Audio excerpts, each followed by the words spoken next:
Bonjour à tous. Alors tout d'abord, c'est un réel plaisir pour moi d'être de retour parmi vous en physique après 2 ans passés en virtuel. C'est vraiment un immense plaisir de pouvoir sentir l'excitation de la foule. Alors aujourd'hui, avec cette présentation... Allô? Ouais. Bon, aujourd'hui, avec cette présentation, je vais essayer de vous donner un peu de visibilité sur la place qu'occupe le machine learning dans les entreprises, dans quelles industries il est déjà bien établi, les projets de machine learning, et également quels sont les cas d'usage, d'utilisation les plus courants. Alors, je vais essayer d'appuyer mon discours avec quelques exemples de clients qui sont partis d'une problématique métier. C'est très important de partir d'une problématique métier pour ensuite essayer de mettre en place un projet de machine learning et de maximiser la réussite de ce projet. Le but, ce n'est pas de faire du machine learning pour faire du machine learning.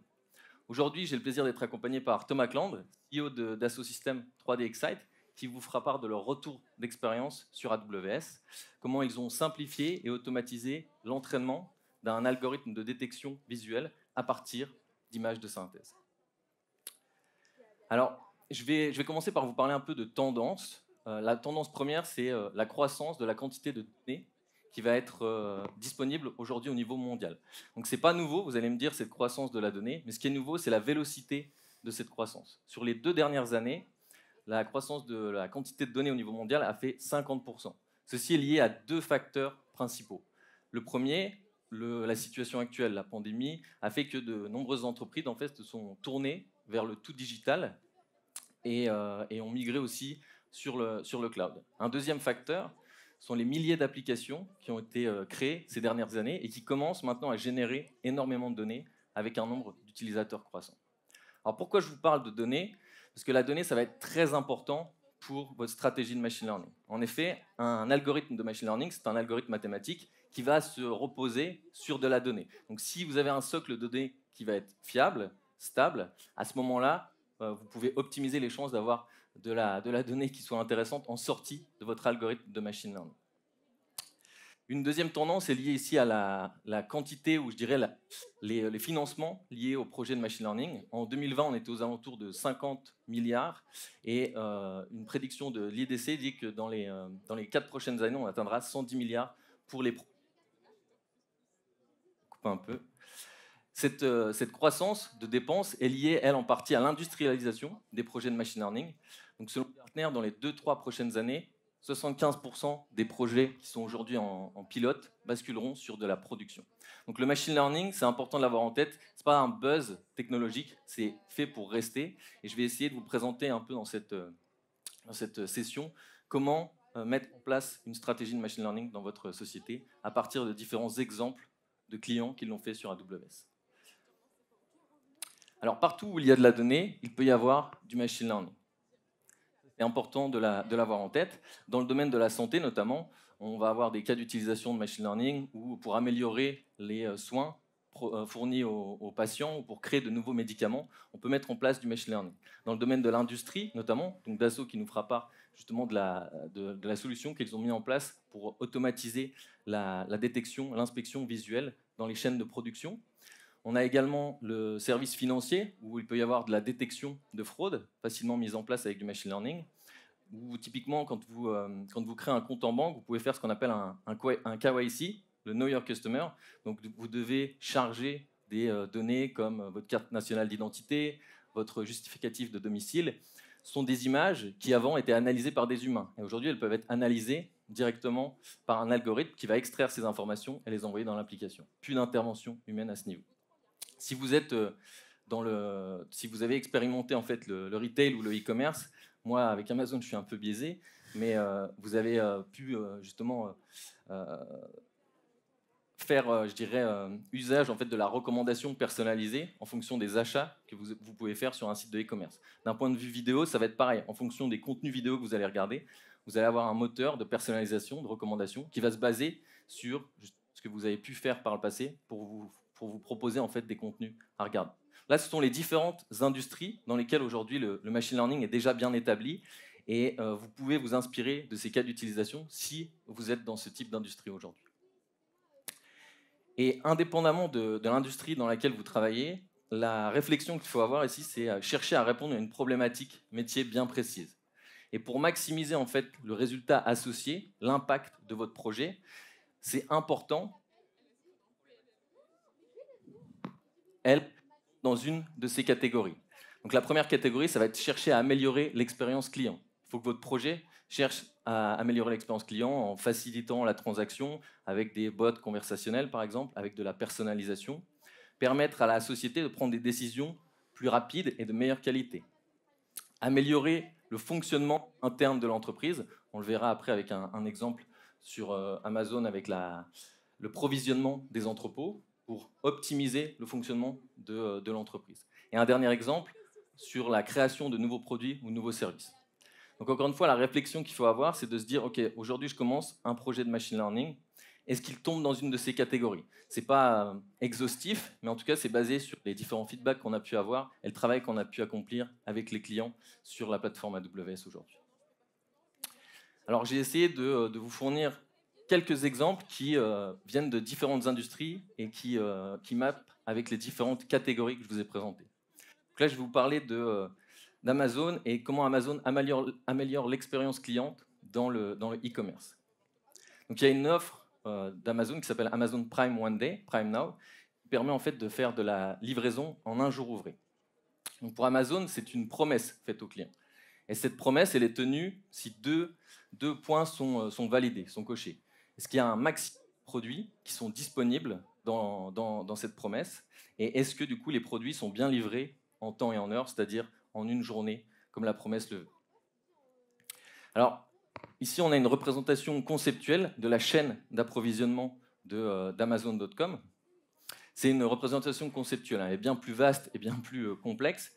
Et ce qu'il faut comprendre, c'est que Amazon aujourd'hui fonctionne dans plus de 150 pays et gère des milliards de colis par année. Et en plus de gérer une chaîne d'approvisionnement complexe au quotidien, Amazon va avoir à gérer des pics de charge qui peuvent provenir d'événements comme Amazon Prime Day, qui est un événement réservé aux clients Prime, où il y a plus d'offres sur la plateforme et donc plus de demandes. En 2019, Amazon.com avait atteint 175 millions de commandes sur 2 jours, ce qui fait à peu près 3000 commandes par minute. Donc après, il faut pouvoir livrer ces commandes le lendemain. Donc le point crucial ici pour Amazon, c'est d'avoir la capacité de prédire la demande pour positionner les articles dans les entrepôts les plus proches des clients. Comment ça fonctionne? Il y a une partie prévision, avec un système qui va essayer de prédire la demande produit, une partie capacité achat, donc déterminer les produits à acheter, la quantité, à quel fournisseur en fait, vers quel fournisseur se tourner, le placement, ensuite positionner les produits dans les entrepôts et ensuite suivre à travers le réseau de distribution d'Amazon où en sont les produits pour s'assurer qu'ils arrivent en une journée ouvrée. Et tout ceci se passe avant même qu'un client n'ait appuyé sur le bouton acheter. C'est important d'avoir ça en tête aujourd'hui. Alors, encore une fois, la question ici, c'est comment Amazon.com expédie les bons produits aux bons endroits. Donc, il va y avoir des cas évidents, c'est-à-dire que si on est en été, on aura potentiellement besoin de lunettes de soleil, de casquettes. En hiver, on peut avoir besoin d'un bonnet ou d'une écharpe. Mais il y a plein de cas qui sont un peu plus complexes, compliqués à gérer pour faire de la prévision. Notamment des articles qui ont des ventes un peu plus faibles ou irrégulières.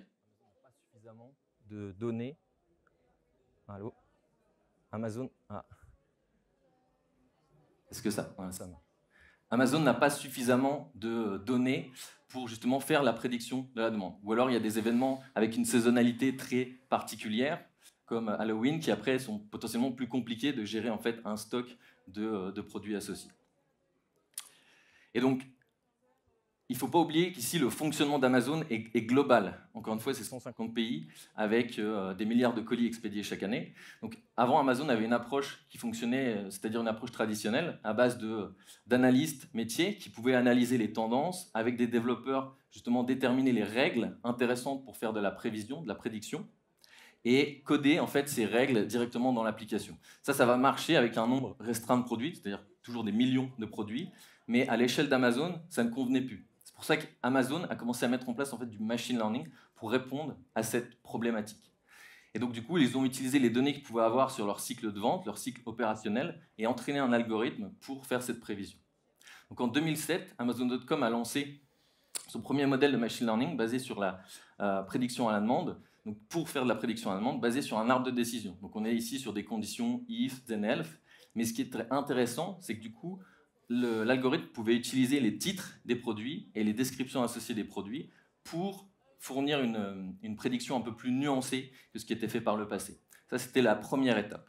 Aujourd'hui, Amazon utilise toujours du machine learning pour faire la prédiction de produits, mais maintenant se base sur du deep learning. Donc le deep learning, ici, ça va être des réseaux de neurones. Donc si je schématise le fonctionnement du cerveau humain, on va avoir en fait des neurones qui vont être reliés entre eux. Et le but d'un algorithme de deep learning, ici, c'est d'être plus efficace qu'un algorithme d'arbre de décision. Et donc avec les tests qu'Amazon a pu réaliser, ils sont 15 fois plus performants, un peu plus nuancés, et permettent d'être mis en production plus rapidement. Et donc c'est grâce à l'utilisation du machine learning qu'Amazon aujourd'hui est en capacité de répondre à cette problématique et s'assurer que cette promesse soit bien tenue auprès de ses clients. Alors je voulais aussi parler de 3 autres retours clients dans différentes industries, notamment l'industrie de l'énergie, avec Engie qui améliore le fonctionnement de l'entreprise en mettant en place de la maintenance prédictive. Ici, le but, c'est de prévenir les dysfonctionnements des équipements dans les centrales et de planifier des maintenances. Alors, je m'explique. La maintenance prédictive, le but, c'est de pouvoir en partie déterminer la durée de vie d'un produit. Donc, déterminer la durée de vie d'un produit, ça va être intéressant parce que du coup, ça permet de planifier des interventions sur site pour optimiser les coûts. Et ce qui est aussi intéressant, c'est que ça fait partie intégrante en fait, de la stratégie de changement du groupe. Typiquement, Engie utilise aujourd'hui des centrales thermiques et des centrales à énergie renouvelable. Mais les centrales à énergie renouvelable, elles fonctionnent de manière intermittente. Intermittente s'il y a du soleil, s'il y a de la pluie. Et donc les centrales thermiques, à ce moment-là, sont utilisées pour justement fournir l'énergie manquante quand les centrales à énergie verte ne fonctionnent pas. Et donc du coup, elles fonctionnent en mode on-off. Et donc potentiellement, elles vont être un peu plus usées. Et donc c'est là où la maintenance prédictive va se mettre au service en fait, du changement de stratégie globale d'Engie pour s'assurer que du coup, puisse continuer à fournir de l'énergie. En chiffres, Engie aujourd'hui a collecté plus de 95 terabytes de données stockées qui viennent justement des capteurs des différentes centrales, entraînent des centaines d'algorithmes de machine learning pour la maintenance prédictive et ont une estimation de coût, une économie de coût associée aux alentours de 800 000 € par business unit qui utilise la maintenance prédictive. Un cas aussi qui me tient un peu plus à cœur dans le domaine des startups avec Synchronize. Synchronize qui est une startup française qui rend les vidéos intelligentes. Donc ils vont appliquer en fait des algorithmes de machine learning sur les vidéos pour extraire de la donnée, de la métadonnée automatiquement. Et Synchronize aujourd'hui travaille avec MyTF1, donc qui est la plateforme de VOD à la demande pour TF1. Et une des problématiques de MyTF1 en fait, c'était de générer de l'engagement avec les vidéos qu'ils pouvaient voir sur la plateforme. Une manière de générer de l'engagement, c'est d'avoir des vignettes qui justement favorisent les clics et l'engagement. C'est très important les vignettes, c'est comme pour les sites de e-commerce, en fonction du produit et de la vignette qu'on va mettre, les clics générés derrière vont être plus importants. Et la ligne éditoriale de MyTF1 avait défini en fait que ce qui convenait le mieux en termes de vignettes, c'était de positionner l'acteur principal à droite, cadré et qui regardait vers la gauche. Donc cette étape-là, elle peut être faite de manière manuelle. Mais en utilisant Synchronize ici, ils ont automatisé ce mécanisme. Et aujourd'hui, Synchronize avec MyTF1 parcourt plus de 500 terabytes de données par mois. Et l'idée, c'est que du coup, ils peuvent économiser du temps humain pour ne pas parcourir les vidéos. Et un dernier cas d'utilisation ici que vous connaissez peut-être, ou dont vous avez peut-être entendu parler durant ces 2 dernières années, mais c'est le cas de Moderna, qui est une biotechnologie et qui utilise l'intelligence artificielle ici pour créer de nouveaux produits. Typiquement, ils sont basés, leur point principal ici, c'est de déterminer et de créer de nouveaux médicaments à base d'ARN messager. Donc, ils optimisent les cycles d'expérimentation sur AWS et essaient d'automatiser un maximum le contrôle qualité associé. Donc il y a toujours des validations manuelles, mais grâce à AWS et à l'intelligence artificielle, ils peuvent automatiser une partie du contrôle qualité, ce qui leur a permis en fait de générer un vaccin contre le Covid-19 en 42 jours.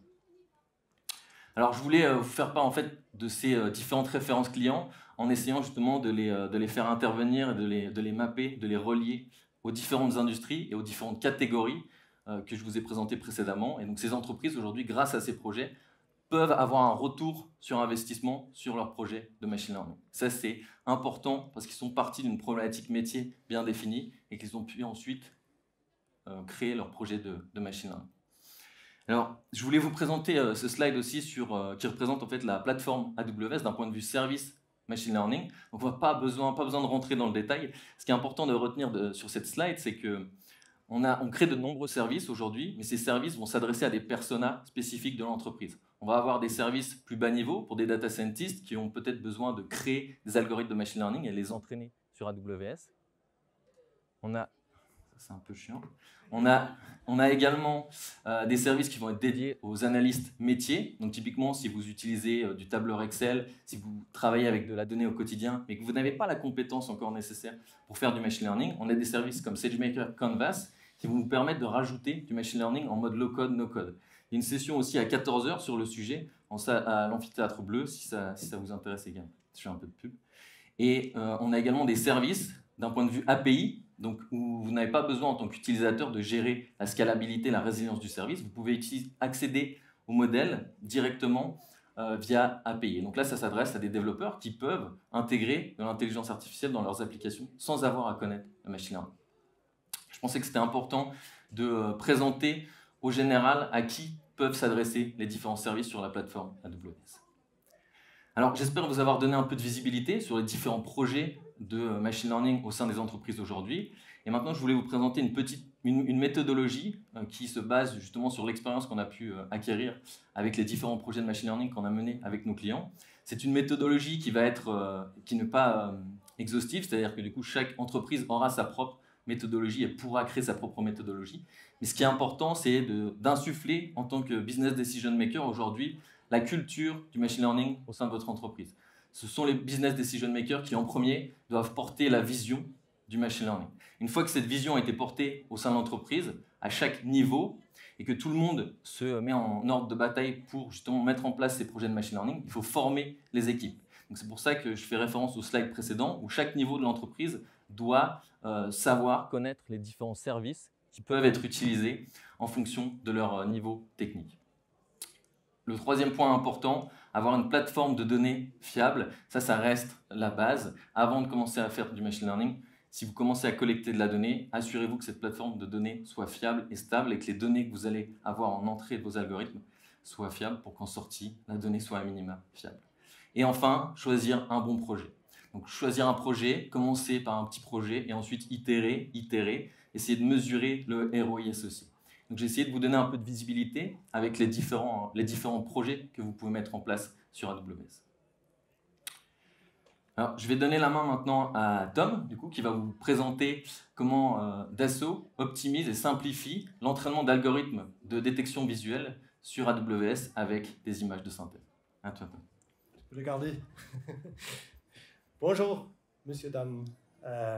Imaginez-vous un seconde que vous êtes dans votre cuisine cet vendredi matin. Vous pensez peut-être déjà sur tout le travail que vous attend dans le bureau, ou peut-être sur les plans du week-end en famille. Et vous ouvrez le placard pour chercher votre tasse de café préférée, et ping, la porte. Ping. Ping. La porte vous reste dans les mains. Mauvaise nouvelle, la charnière est irréparable. Il faut dire que la cuisine n'est pas toute neuve, et la charnière n'a été jamais vendue au magasin du coin du bricolage. Alors que faire maintenant? Ça, c'est le type de problème qui concerne notre présentation aujourd'hui. Comment démocratiser la vision par ordinateur pour, à partir des données du design virtuel, pour résoudre les problèmes quotidiens dans le monde réel. Je m'appelle Thomas Cland, je suis CEO de Dassault Systèmes Felixite. Je suis très heureux d'être ici aujourd'hui, pas seulement parce que c'est un thème très important, mais c'est la première fois que je peux faire une présentation dans un grand auditoire ici en France et de plus en français. Alors, merci. Les systèmes pour vision par ordinateur délivrent déjà aujourd'hui beaucoup de valeur pour les fabricants et les consommateurs des produits. Par exemple, la compagnie Foxconn utilise un système de vision par ordinateur pour valider la production des produits personnalisés dans leurs usines. Le système peut valider la position et l'installation. Ok, ça fonctionne aussi. L'installation et position des pièces pendant la production. Dans l'usine de Volkswagen en Espagne, on utilise aussi des systèmes de vision par ordinateur pour le réapprovisionnement des stations de production en utilisant des véhicules autonomes. Il y a des exemples similaires dans les supermarchés, dans l'inventaire, où il y a des robots présents dans les magasins pour localiser des produits emballés. Et dans l'atelier de la Deutsche Bahn, il y a des systèmes de vision par ordinateur qui peuvent identifier les pièces détachées pendant la maintenance des trains. Il y avait aussi des essais publics avec la vision par ordinateur. Par exemple, dans l'application mobile de Amazon.com, il y avait un service pour identifier certains écrous ou vis pour les clients.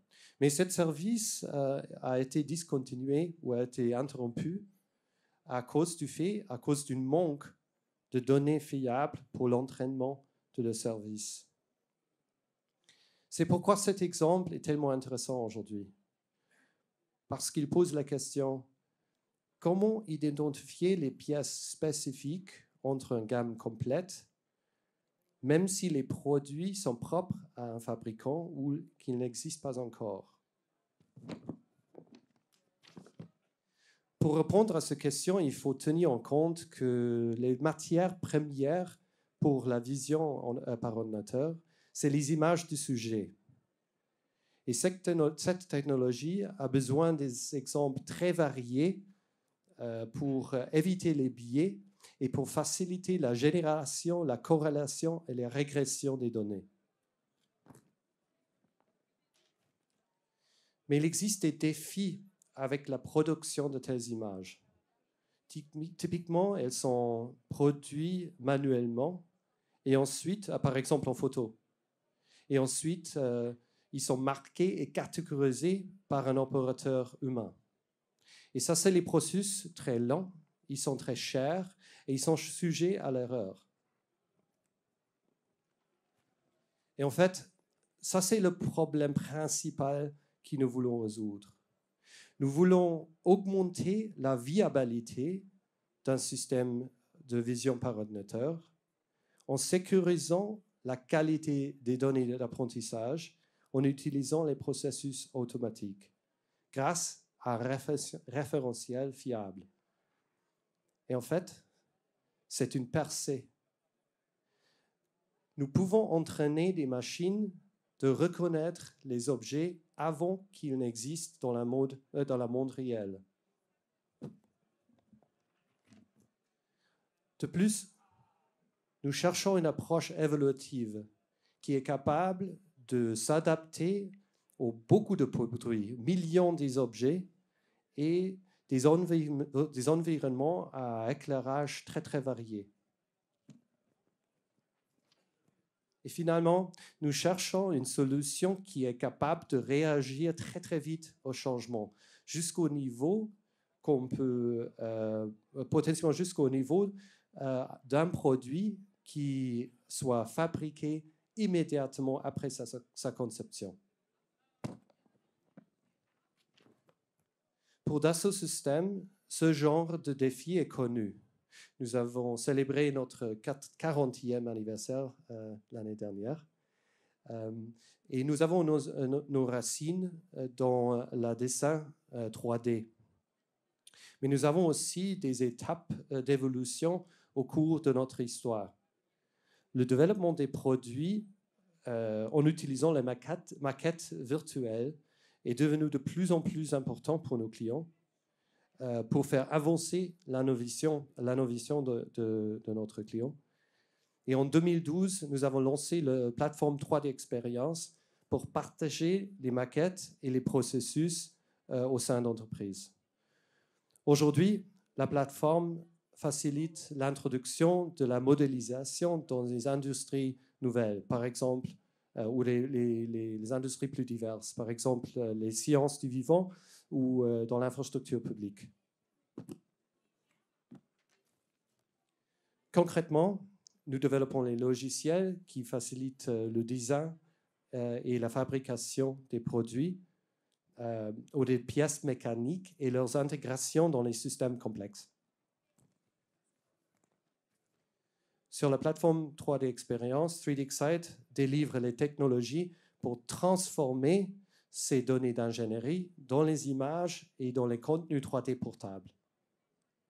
La différence entre notre approche et les outils plus artistiques, c'est notre focalisation sur les produits, le matériau et leur mode de fonction exactement comme ils apparaissent dans le monde réel.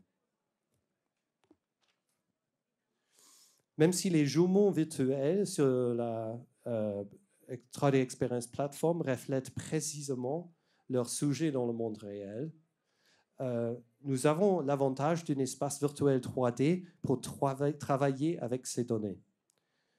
Nous pouvons manipuler le sujet, le positionner en scène ou même changer ses variations commerciales. Vous pouvez construire les groupes, les situations de groupe avec les pièces et le système complet. Et nous pouvons varier des situations d'éclairage dans le contexte de l'application. Finalement, nous pouvons produire les images automatiquement et les augmenter avec les traces frontières, c'est les lignes vertes que l'on voit là, et tous les autres métadonnées qui sont nécessaires pour l'entraînement avec la vision par ordinateur.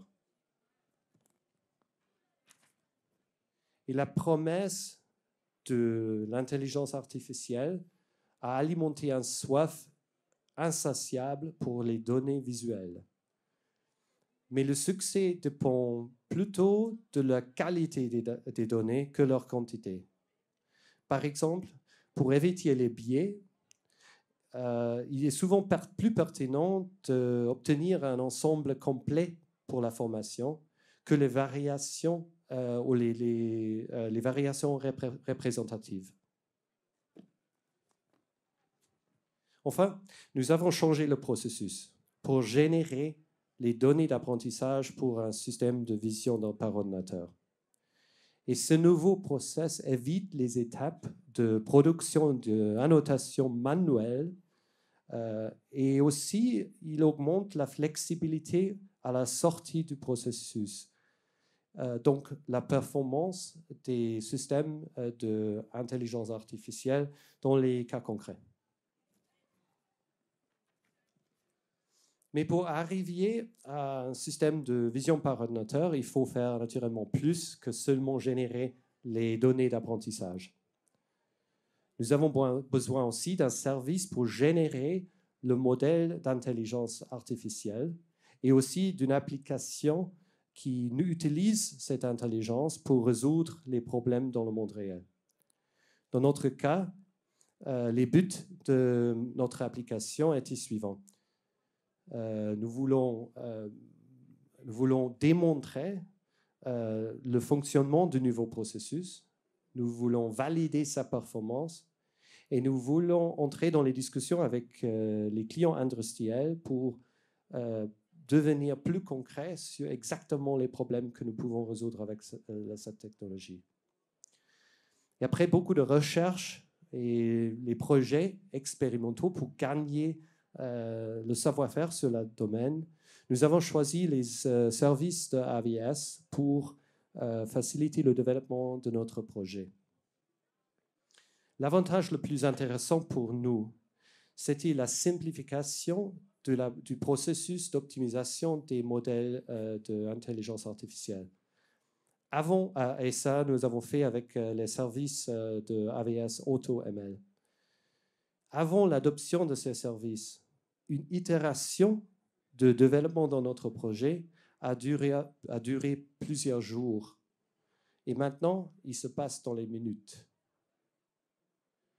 Et bien pour vérifier aussi la performance du nouveau processus, nous avons eu besoin des images réelles pour contrôler que notre nouveau processus avec les images synthétiques se fonctionne également bien ou en fait mieux. Pour ça, nous avons utilisé le service Ground Truth pour labelliser les images de test réelles que nous avons prises avec une caméra. Et finalement, le service Recognition nous a donné la possibilité d'entraîner des modèles d'intelligence artificielle avec notre propre données. Ça, c'est la fonction Custom Labels. Mais une contribution du projet ou de AVS dans notre projet très, très important, c'était la collaboration avec le team de prototyping. Ils ont nous aidé de former le défi ou de déterminer la tâche très, très bien, bien définie et de réaliser la solution très, très vite. Alors, Marc, un gros merci à vos collègues pour votre assistance. Vous trouvez notre application dans l'espace Innovation Corner sur le niveau 1. Et là, vous voyez un système qui est capable d'identifier les diverses pièces d'une boîte de vitesse. Tous en utilisant les images synthétiques, also sans aucune utilisation des images créées de façon manuelle.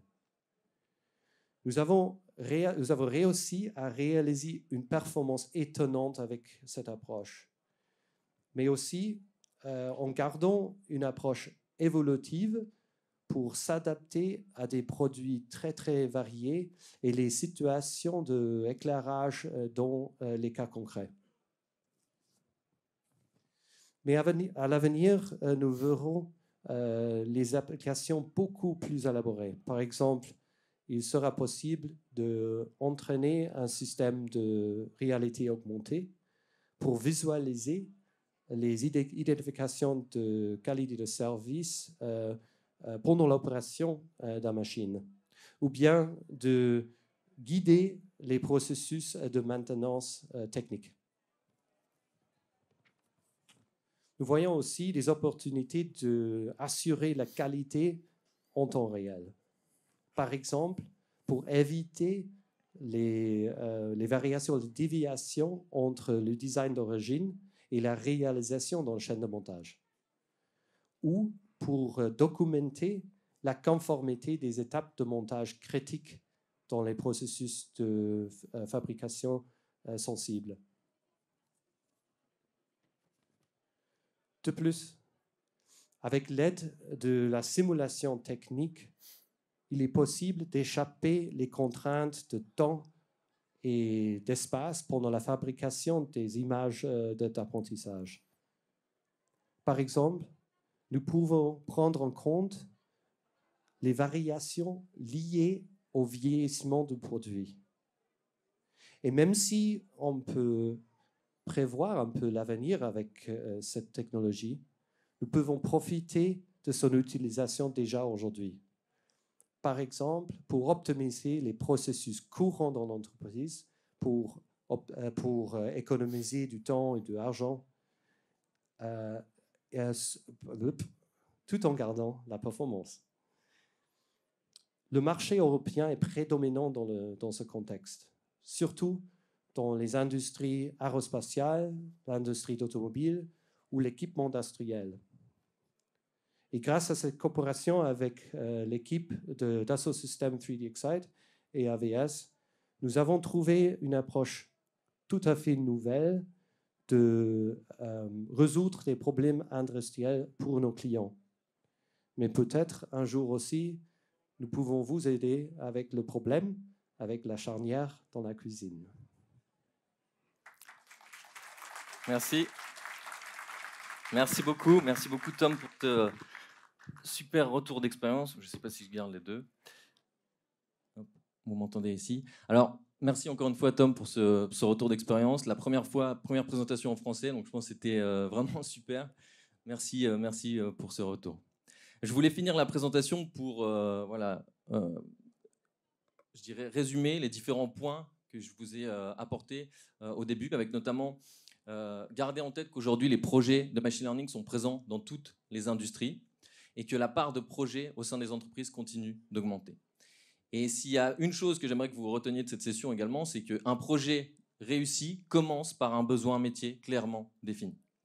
Donc si vous souhaitez avoir après plus de cas d'utilisation, de retour d'expérience de machine learning sur AWS, je vous ai mis un QR code que vous pouvez scanner sur lequel vous retrouvez tous les retours d'expérience de clients qui ont justement créé leur projet de machine learning sur AWS.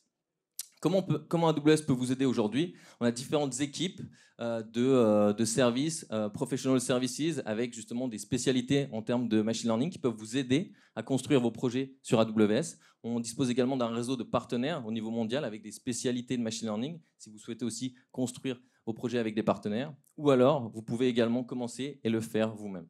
Vous-même, ça implique une formation. Donc du coup, vous avez peut-être déjà dû voir ce slide, mais on a une plateforme AWS Skills Builder sur laquelle vous pourrez retrouver des centaines de cours pour vous former et former vos équipes dans différents domaines. Il y a une section dédiée sur le machine learning, l'intelligence artificielle. Donc n'hésitez pas à approfondir vos connaissances et vos compétences dans le domaine.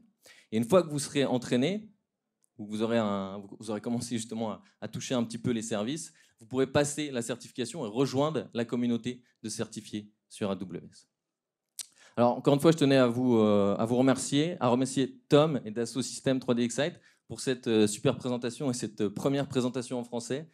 Encore une fois, c'est très compliqué à faire et je pense que c'est vraiment super.